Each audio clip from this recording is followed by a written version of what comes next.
We also appreciate the UN Secretary General's unprecedented decision to add the Russian armed forces and affiliated armed groups to the annex of his annual report on children and armed conflict. But as I have already said in this chamber, Russia's identification as one of listed parties that have put in place measures during the reporting period aimed at improving the protection of children was made in advance and is yet to be substantiated with concrete actions from Russia. The Kremlin must halt its heinous crimes against children in Ukraine and facilitate the return of all the Ukrainian children back to our country. Instead, we keep seeing the opposite. Moscow continues its daily shelling of the territory of Ukraine, resulting in the killing and maiming of children.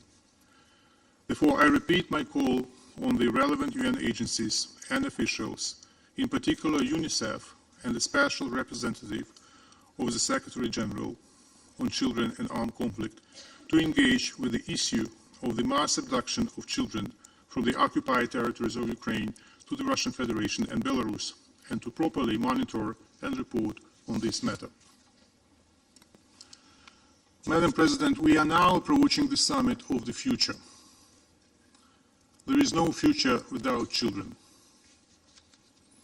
But where are children's rights in our discussions in preparation for the summit? Where is the issue of children in many conflicts?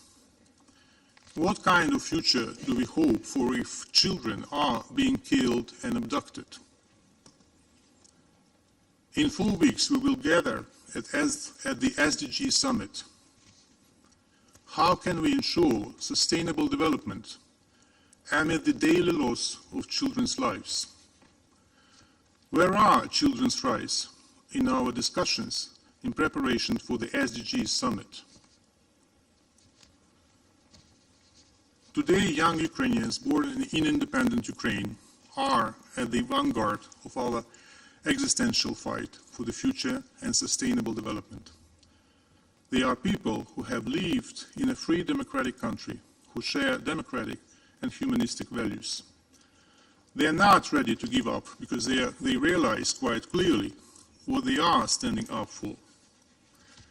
Unlike Russian soldiers, who come to kill Ukrainians for money and accept the role of cannon fodder, and who Putin gladly sacrifices in furthering his neo-colonial and imperialist practices. Every contract signed by a Russian soldier is a contract signed with the devil. If they don't drop their arms and withdraw, they will, like many have already, descend into hell, with their unclaimed bodies rot in Ukrainian soil. Madam President, I have already quoted from the Nuremberg verdict referring to crimes against children. And I now want to remind you that the first verdict of the International Criminal Court was also related to such crimes. Case of prosecutor versus Lubanga.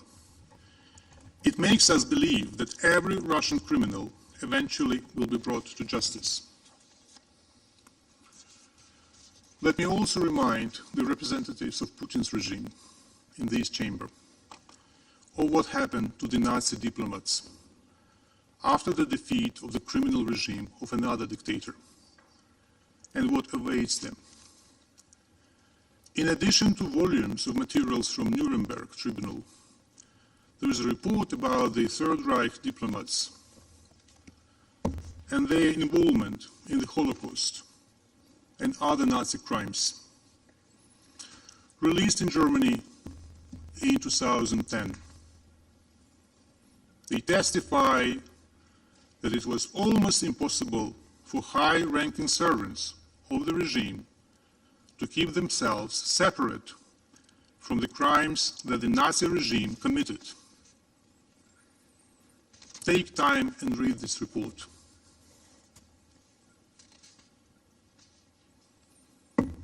Maybe it will help you terminate your contract with the devil.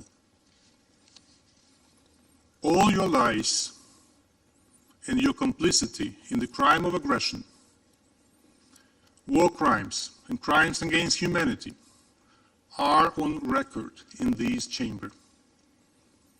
One day they will be used for materials of another trial where some of you will join other representatives of Putin's criminal regime in the dock. As my president has said earlier today, we remember what the Ukrainian people went through, and we know what we are capable of. We are capable of winning, and we will win. Ukrainian children in Ukrainian squares and streets will celebrate Ukrainian independence in the same way. Our grandchildren will celebrate, and their grandchildren, together with the friends of our state, with Ukraine's allies and partners, and there will never be any more pauses in Ukrainian history. I thank you. I thank the representative of Ukraine for their statement. I now give the floor to the representative of Lithuania. Thank you, Madam President. I thank you for the opportunity to make this statement to the Security Council on behalf of Estonia, Latvia, and my own country, Lithuania. I also thank Undersecretary Rosemary DiCarlo, Ms. Katerina Rashevska, and Mr. Mykola Kuleba for their insightful briefings. Madam President, as we congratulate Ukraine on its Independence Day today, we continue to witness ongoing Russia's aggression aimed at taking this independence away. Deliberate attacks targeting civilians and civilian infrastructure is a war crime. Destruction of civilian and critical infrastructure deprive people of access to water and food, heating, health, and other essential services, destroy livelihoods of entire families, particularly affecting children, women, and the elderly. Yet another recent heinous Russia's attack on civilians in Chernihiv killed 7 people, including a 6-year-old girl, Sofia Holinska, and wounded 144 people, among them people celebrating an Orthodox Christian holiday. Children are particular victims of this war. According to Office of UN Human Rights Commissioner, up to August, 541 have been killed, 1,139 injured. Many more are forced to flee their homes, lost their families and friends, are unable to attend school or receive proper medical care. Since the beginning of Russia's aggression, millions of children and their caregivers have been exposed to hostilities along the front lines and missile strikes in the cities. At least 3,281 education institutions have been impacted by fighting, with 262 destroyed and 3,019 damaged, 54% of them in the eastern frontline areas. The psychological effects of the war trauma on children will have far-reaching consequences in the future. For these cruel acts, Russia was added to the list of parties committing grave violence against children by the UN Secretary General. Madam President, the situation of Ukrainian children forcefully deported to Russia and Belarus, subjected to pro-Russia re-education and militarization training, turned into Russian citizens and illegally adopted, deserves our immediate attention. We must ensure the children's repatriation and accountability of perpetrators. The ICC arrest warrants issued for Russia's President Putin and Commissioner Lyubova Belova is the first step in the right direction, and we encourage continued international scrutiny to ensure full accountability and repatriation of the children.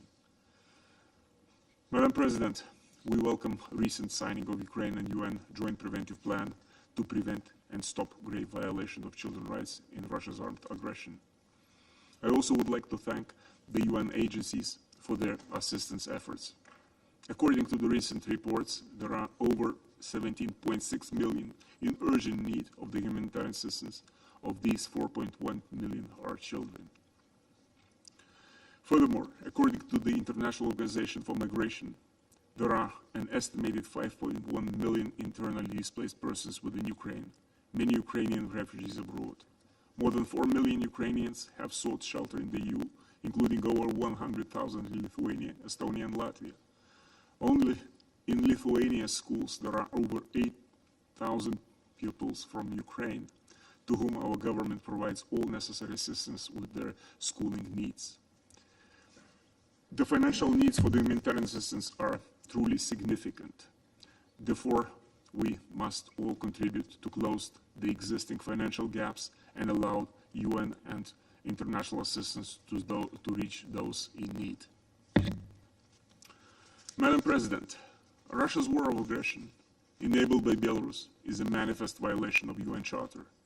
Moreover, by abusing its veto power as a Security Council permanent member, Russia has rendered the Council paralyzed to act.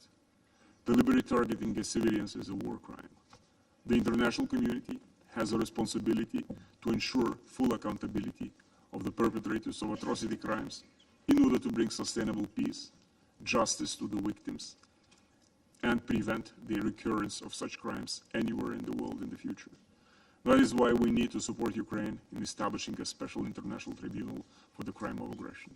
I thank you, Madam President. I thank the representative of Lithuania for their statement, and I now give the floor to the representative of Germany.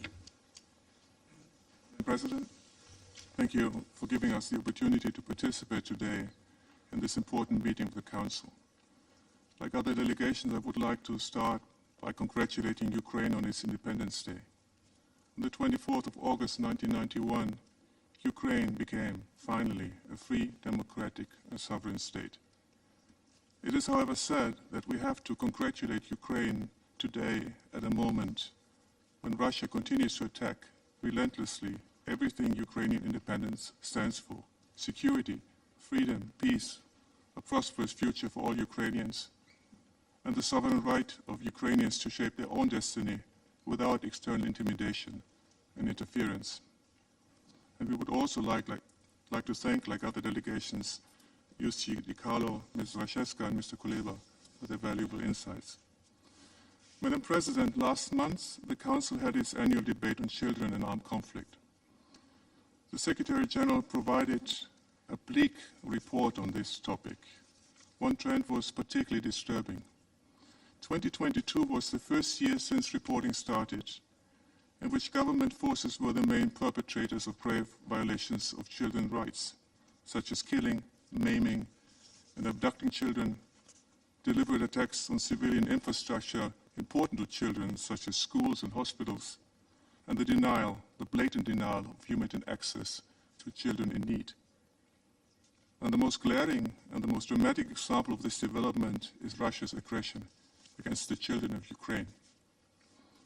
Russian armed forces and their affiliates continue to commit daily grave violations of children's rights on the territory of Ukraine. Ambassador Hodja and Ambassador Paulaskas have already mentioned it. I'll repeat it. Only last Saturday, 7 people, including a 6-year-old girl, were killed, 156 wounded after a Russian missile hit the central square of the historic city of Chernihiv. The UN has documented thousands of cases in which Ukrainian children have been forcibly transferred and deported to territories temporarily controlled by Russia or directly to the Russian Federation and Belarus. We receive regularly shocking reports of attempts by Russian authorities to erase the identity of Ukrainian children. Abducted children are being forced to speak Russian, forced to change their names, and threatened with adoption by Russian families. For us, there can be no doubt, these crimes against Ukrainian children are war crimes, and they must be treated as such. Madam President, let me make 3 brief points in this regard. First, we firmly believe it is paramount to ensure accountability. We owe it to the victims, we must provide justice to the victims, and we must do this to deter future atrocities. The recent ICC arrest warrants are an important step in this regard. Second, we reiterate the call of the Secretary General to give child protection officers unimpeded access to abducted children in order to facilitate the children's speedy return to their families. Member States can, and we believe they should, consider increasing their support to international organizations, Ukrainian authorities, and the NGO who are working towards this end.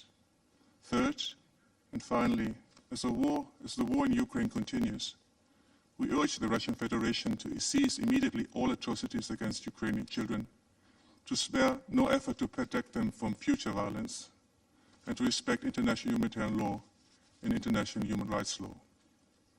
We once again urge the Russian Federation to cease all hostilities, withdraw its troops from all of Ukraine's territory, respect Ukraine's internationally recognized borders, and end this senseless war. In conclusion, during the high-level Security Council meeting last month on the 17th of July, several member states of the Council proposed the return of deported children as a first confidence-building measure. We believe that these proposals should be followed up, but they should be done anyway, for the sake of Ukrainian children and as a matter of humanity. I thank you. I thank the representative of Germany for their statement. I now give the floor to His Excellency Mr. Silvio Gonzaga, Chargé d'Affaires ad interim of the delegation of the European Union to the United States. Thank you, Madam President. Sorry, I have the honor to United speak. Nations, Yes, sorry. I gathered. I have the honor to speak on behalf of the European Union and its member states. The candidate countries North Macedonia, Montenegro, Albania, Ukraine, the Republic of Moldova, and Bosnia and Herzegovina, the potential candidate country Georgia, as well as Andorra, Monaco, and San Marino align themselves with this statement. Let me thank you, Madam President, for the opportunity to address the Security Council, and thank also the briefers for highlighting the obligation of states to protect civilians and the need to urgently address the deportation and forcible transfer of children. President, today we celebrate Ukraine's Independence Day. Throughout the European Union, Ukrainians have gathered together with EU citizens to mark the country's independence since 1991. An independence that its neighbor, Russia, continues to attempt to destroy by force. This is why today we reiterate our resolute condemnation of Russia's war of aggression, which constitutes a manifest violation of the UN Charter and of international law. Allow me, Madam President, to emphasize 3 points in my intervention. First, the need for a comprehensive, just and lasting peace in Ukraine. Second, the need to hold Russia and its political and military leadership accountable. And third, the importance of addressing the global consequences of Russia's aggression. On the first point, the international community has repeatedly expressed its desire for a comprehensive, just and lasting peace in Ukraine, in line with the UN Charter, the resolutions of the General Assembly, and international law. We welcome all efforts to this effect, including the recent meeting of National Security Advisors in Jeddah at the initiative of Ukraine. The EU will support Ukraine for as long as it takes and will continue its work to ensure the widest possible international support for the key principles and objectives of Ukraine's peace formula. The upcoming UNGA High-Level Week will constitute an important opportunity to further advance discussions with global partners. I underline that any initiative for sustainable peace in Ukraine must be based on full respect for its independence, sovereignty, and territorial integrity within international recognized borders. On the second point, the EU remains firmly committed to ensure that Russia is held fully accountable for its illegal war of aggression against Ukraine. The International Center for the Prosecution of the Crime of Aggression against Ukraine has started its support operations in The Hague. Work to establish a tribunal for the prosecution of the crime of aggression against Ukraine continues. And the EU welcomes the establishment of the Council of Europe's Register of Damage and calls for work in this respect to continue in line with the resolution of the UN General Assembly. Finally, activities towards the establishment of a compensation mechanism in line with the GA's resolution will also continue. Russia's practice of forcibly transferring and deporting Ukrainian children is a violation of international humanitarian law, and the UN Commission of Inquiry on Ukraine concluded that it amounts to war crimes. The arrest warrants by the International Criminal Court against the Russian president and the Commissioner of Children's Rights are a key development to holding the perpetrators accountable for their most serious crimes under international law. The EU will continue to support the ICC in pursuing its mandate in the investigation into the situation in Ukraine. Thirdly, we condemn Russia's unilateral decision to terminate the Black Sea Grain Initiative. The initiative's suspension immediately created widespread uncertainty on global markets, increasing food prices, exacerbating the dire situation of food importing countries, and hurting the poorest and most vulnerable the most. The BSGI enabled the export of almost 33 million tons of grain and foodstuffs from Ukraine to 45 different countries, and this played an instrumental role in reducing global food prices by over 23% since Russia's full-scale invasion of Ukraine. Public data demonstrate that over half of the grain and two-thirds of the wheat went to developing countries. The initiative also ensured access to grain for the World Food Programme. Russia's claim that its own agricultural exports are being blocked are not borne out by publicly available trade data, which actually show that its exports are thriving. President, Russia did not just pull out of the BSGI. Just hours after withdrawing, it started destroying Ukraine's grain storage facilities and port infrastructure, not only in the Black Sea itself, but also in the Danube. The deliberate destruction of civilian infrastructure constitutes a violation of international humanitarian law. We call on Russia to stop using food as a weapon, to rejoin the Black Sea Grain Initiative and cease deliberate attacks on Ukrainian grain facilities and ports. The right to food is a human right, and hunger must never be used as a political tool. The EU will continue to support the tireless efforts of the UN and Turkey towards the resumption of the Black Sea Grain Initiative, and we remain open to explore solutions with the UN that would contribute to the resumption of the grain deal. We will also continue to strengthen our EU-Ukraine solidarity lanes as alternative routes for Ukrainian agricultural exports. The EU increased its financial support to countries and people most in need, providing 18 billion euros to address food insecurity until 2024. Madam President, I conclude by reiterating the EU's unwavering support for Ukraine's independence, sovereignty, and territorial integrity, as well as its inherent right of self-defense against Russia's unprovoked, unjustified, and illegal war of aggression. We demand that Russia immediately, completely, and unconditionally withdraw all of its military forces, proxies, and military equipment from the entire territory of Ukraine within its internationally recognized borders. Thanks to the tremendous courage and resilience of the Ukrainian people, we can look forward to celebrating many more Ukrainian Independence Days in the future. Thank you. I thank His Excellency Mr. Gonzato for his statement, and I now give the floor to the representative of Poland. Madam President, Excellencies, I would like to begin by expressing my gratitude to Madam Undersecretary General Rosemary DiCarlo and to our other briefers for their informative inputs. We have already heard, Madam President, from several of the speakers today that how timely today's meeting is. In line with the observation, let me point out the three aspects, specific ones, justifying this position.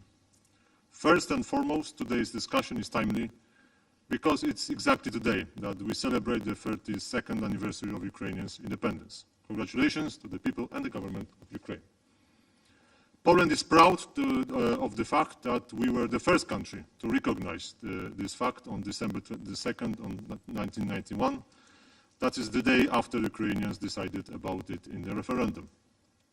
The dramatic developments since Russia's aggressions against Ukraine in February 2022 have demonstrated that this independence needs to be defended in the most literal sense of the word, namely on the battlefield.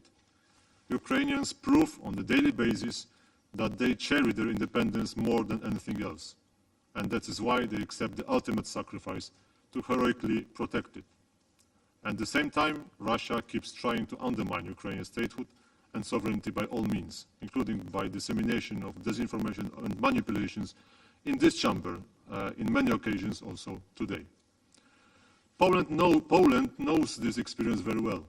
We regained our independence in 1918, only to be invaded by the Soviet Russia within merely 2 years. Repelling the Bolsheviks' invasion in 1920 became the very foundation of the then Polish state. We should all respect Ukraine's inalienable right to defend its sovereignty while faced with the unjustified aggression.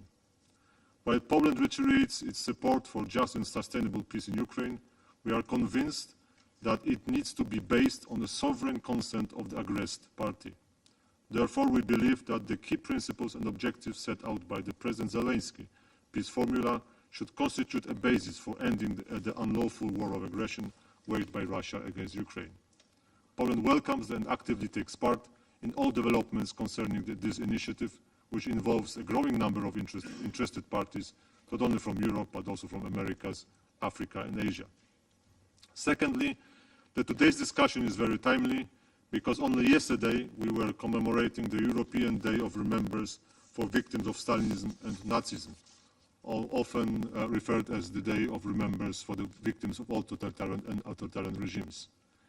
It is an especially bitter occasion for Poland and our region, as it is observed on the day when, in 1939, Hitler and Stalin decided to define and impose the sphere of influence of Nazi Germany and Soviet Russia in Central and Eastern Europe by having their foreign ministers sign a secret treaty, the so-called Ribbentrop-Molotov Pact. That notorious agreement between the two totalitarian states paved the way for the joint aggression and occupation of Poland, Baltic states, parts of Romania and today's Ukraine, starting in September 1939. The act was a blatant violation of international law, which resulted in the horrible experiences of the Second World War. That is why today Poland is such strong defender of the UN Charter and international law. We know that the breaches always bring violence and suffering, and that is also why we are so actively engaged in all the initiatives to hold Russia accountable for their offenses in Ukraine. All perpetrators should be tried before the appropriate courts and the damages compensated, which we view as a prerequisite for ensuring a lasting peace in the future. Poland is especially concerned with the fate of the children in this armed conflict, and this is why we co-created with Canada in Kiev a dedicated group of friends of children victims of this war. Finally, Madam President, today's discussion is timely and very much needed because of another event that took place yesterday, and I'm referring here to the third summit of the Crimean Platform. Speaking to the participants of the summit, Polish President Andrzej Duda pointed out that, and I quote, "Nobody should have any illusions that the occupation of Crimea is a regional problem. It is a global problem. Unless we solve it together, we will de facto begin to agree to a new international security architecture and a new global order based on the law of force. Therefore, the deoccupation of Crimea and the restoration of Ukraine's full territorial integrity are necessary preconditions, not just for the security of the Azov Black Sea region, but also for the stability of the whole global security architecture. Not only has the occupied Crimea, end of quote, not only has the occupied Crimea served as a springboard for Russian military attacks against Ukraine itself, but also became a source of global negative implication of the Russian aggression in the form of the threats to food and maritime transport security in the Black Sea and beyond. Madam President, to conclude, all the three facts I referred to reinforce our appeal for just peace in Ukraine based on the UN Charter and regional security architecture respecting territorial integrity and the sovereignty of all states. And I thank you.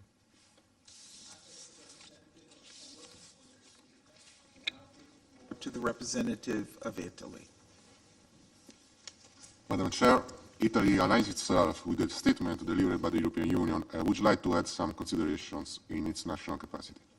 I thank the Under-Secretary General Di Carlo for her insightful update and the briefers for their worrisome reports on the deliberate disregard of the protection of civilians and the deportation of children by the Russian Federation.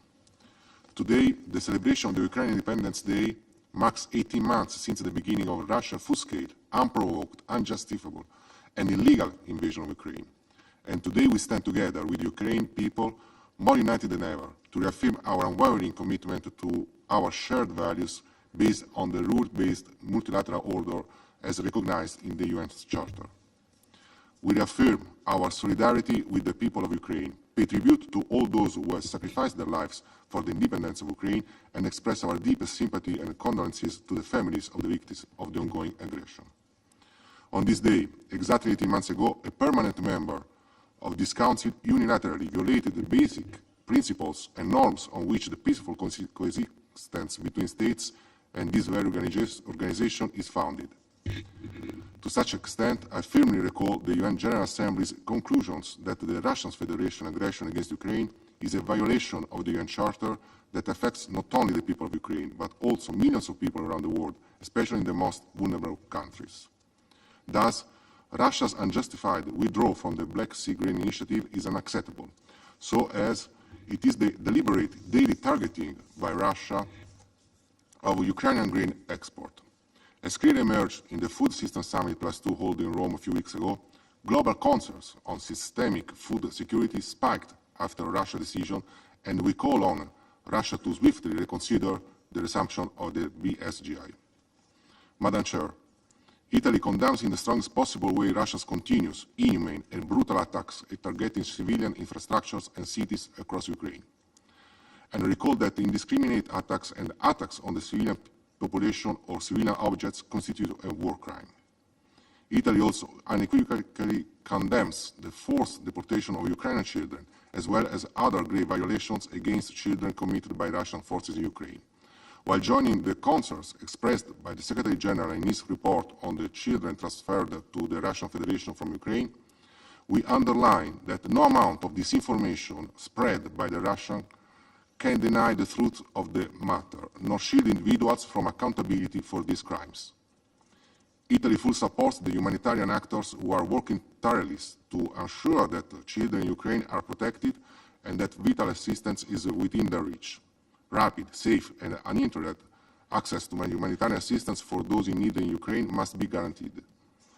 As current chair of the Mine Action Support Group, Italy is particularly proud of the broad engagement collected in Kiev together with the UN to support for the swift demining of the territory in order to prevent further humanitarian impact, especially on children, and to sustain Ukrainian agriculture. Madam Chair, there can be no peace without justice and no impunity for war crimes and other atrocities.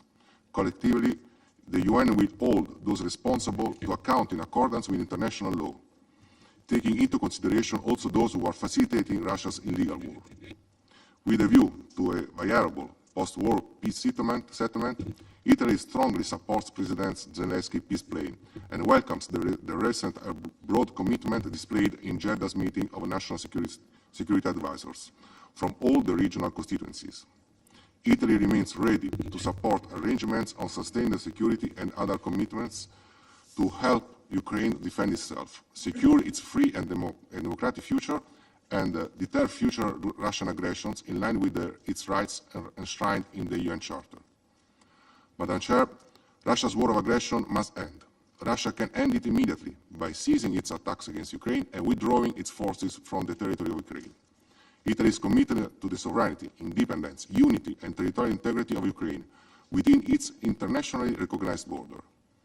Support for Ukraine will be one of the key priorities of our G7 presidency next year, and we are determined to continue doing so as long as necessary, aiming to reach a just, comprehensive, and lasting peace. Soon we will concentrate altogether on the reconstruction of Ukraine, including by organizing the Ukraine Recovery Conference in Italy in 2025. We will lay the foundations for a prosperous, independent Ukraine within our common European family. I thank you, Madam Chair.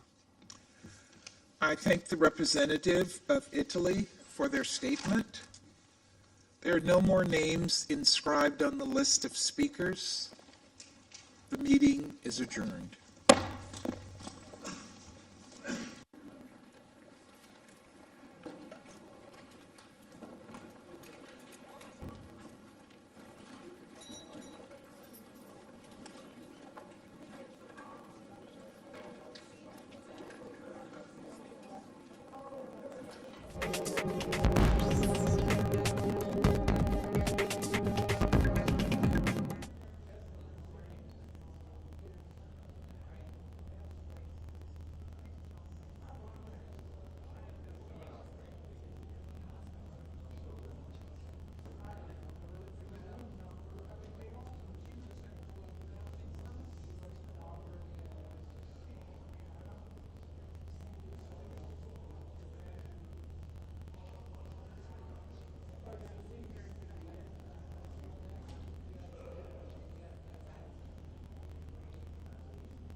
I'm pleased to be here with the ambassadors from Ukraine and from Albania, but I will be speaking to you in my national capacity.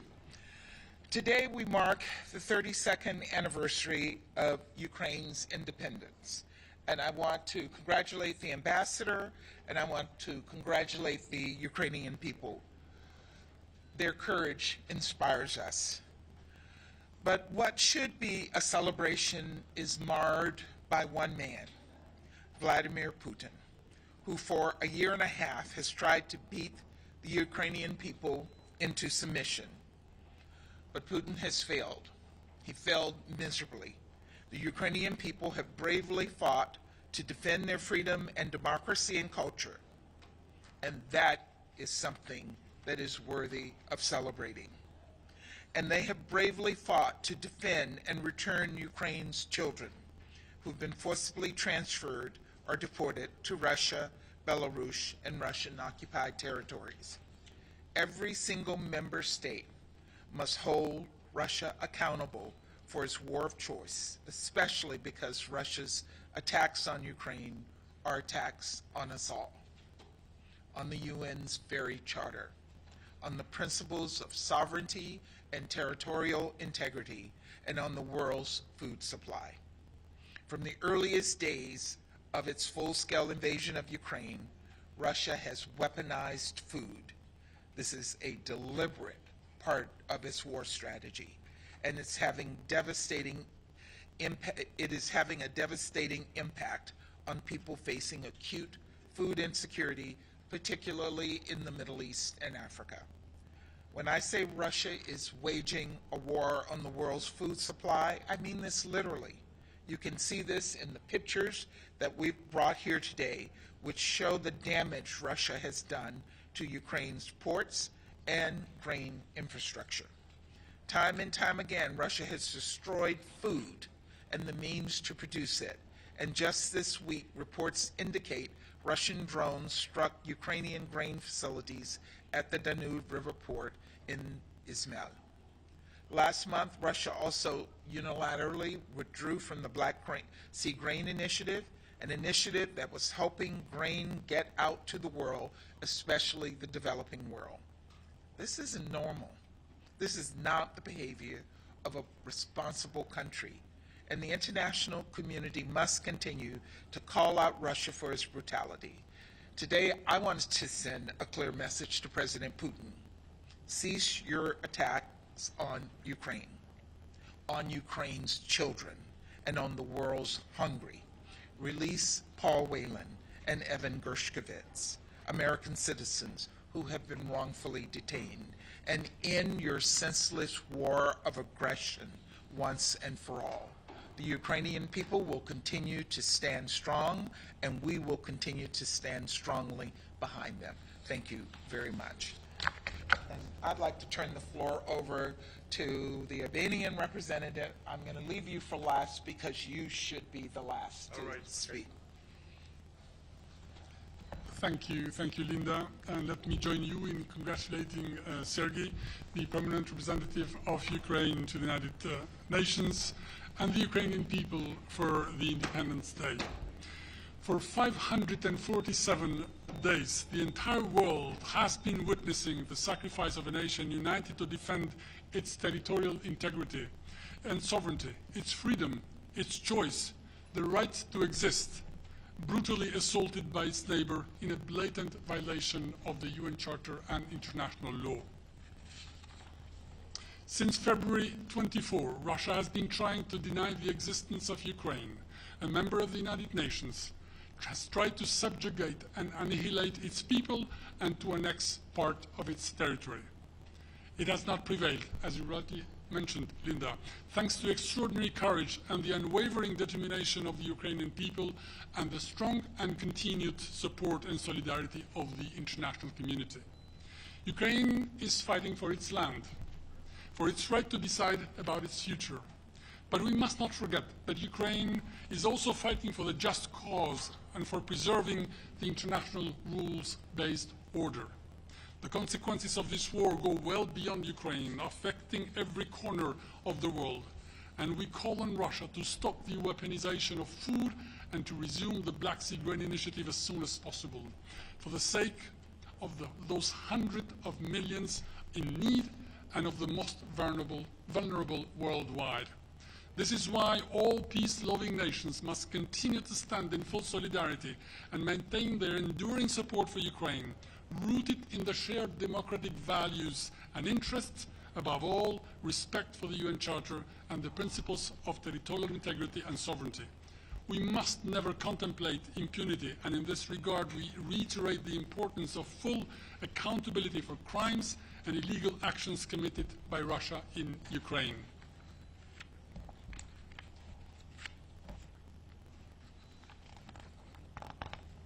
I'll get it.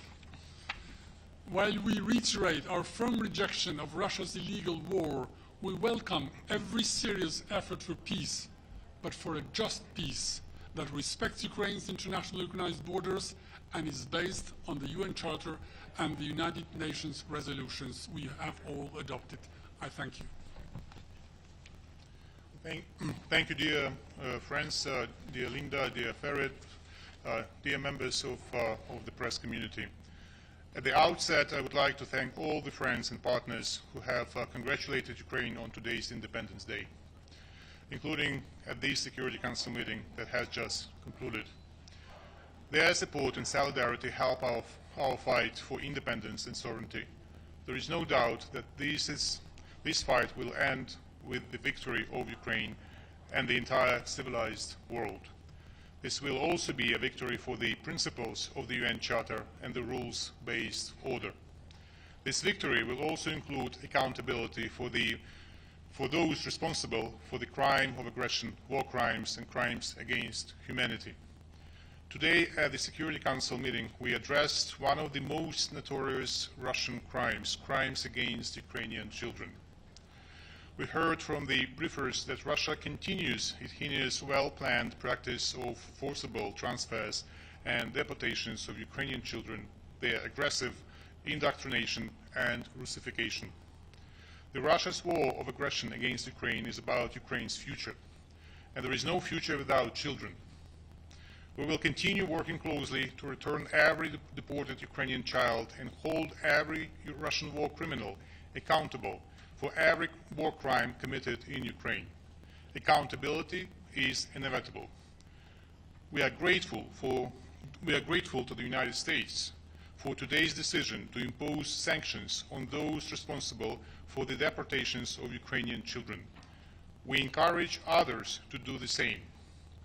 And let me conclude with the words of my President from today's address on the occasion of the Independence Day. Ukrainian children in Ukrainian squares and streets will celebrate Ukrainian independence in the same way. Our grandchildren will celebrate, and their grandchildren will celebrate, together with their friends of our state, with Ukraine's allies and partners, and there will never be any more pauses in Ukrainian history. Thank you. Thank you very much. A few questions. Pamela Falk from CBS. For Ambassador Thomas Greenfield, the pictures you have and what you said about the Danube ports attacks on the grain was an alternative to the Black Sea Grain Initiative. Is there any plan B after that, overland or anything, to keep the prices down? Well, you know that land routes have already been used, but they can never provide the tonnage, the capacity that was available through the Black Sea. And this attack on the Danube port just shows clearly that Russia has no intention of allowing food to get to the world's most needy. And just to both UN Ambassador Kizlytsa, the numbers on children being taken of 20,000, and you said Russia says that it can be up to 500,000 of children who have been taken from Ukrainian territory. Is there cooperation by U.S. officials or intelligence from other countries to name these children with your prosecutors so that you know what children are where? Well, I would like to refer you to the statement by the Undersecretary General Rosemary DiCarlo, where she speaks about the lack of cooperation on the part of the Russian Federation, both in the territories that it temporarily occupies and in the Russia proper. That makes it particularly difficult to establish and to verify information. But Russia itself publicly brags and acknowledges very huge numbers, in many cases higher than the numbers that we have already verified, and we continue our cooperation broadly with everyone, both bilaterally and multilaterally, who is willing to cooperate with Ukraine to establish facts and to verify the information. Anada Fatima, Al Jazeera English. This is for Ambassador Thomas Greenfield. So you mentioned, along with Undersecretary General Rosemary DiCarlo, that the world's grain production has been impacted directly by Russia. Do you have any reaction to Putin today telling the BRICS summit that he is a reliable partner to Africa for food and fuel supplies? Clearly, his actions speak louder than words. He agreed during the Africa summit to provide, and I can't give you the exact figure, but you probably know, but it was somewhere around 50,000 tons of grain. That's a drop in the bucket of the need. So if he's serious, he would allow for the Black Sea Grain Initiative to continue, because that was the most effective way of getting food to the rest of the world.